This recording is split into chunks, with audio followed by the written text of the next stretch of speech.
Hello, in front of me I've got Xiaomi Redmi Note 11 Pro Plus. In this video I'll show you how to find and manage display settings. In the beginning, let's go to Settings, enter Display, and right here we've got all settings for our display.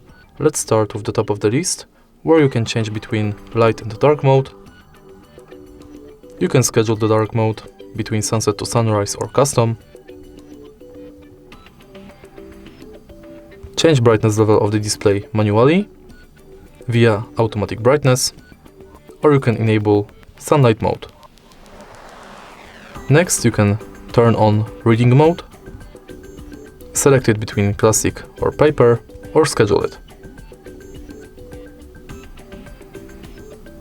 Then you can change color scheme between vivid, saturated, standard, or manually. Next, you can change refresh rate between 120 Hz and 60 Hz. Then you can change font size, adjust font,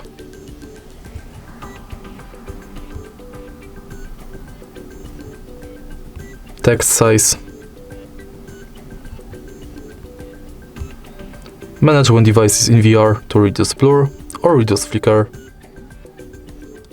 and in the end, enable or disable auto rotate screen. And that's it. If you find this video helpful, please leave like, comment and subscribe.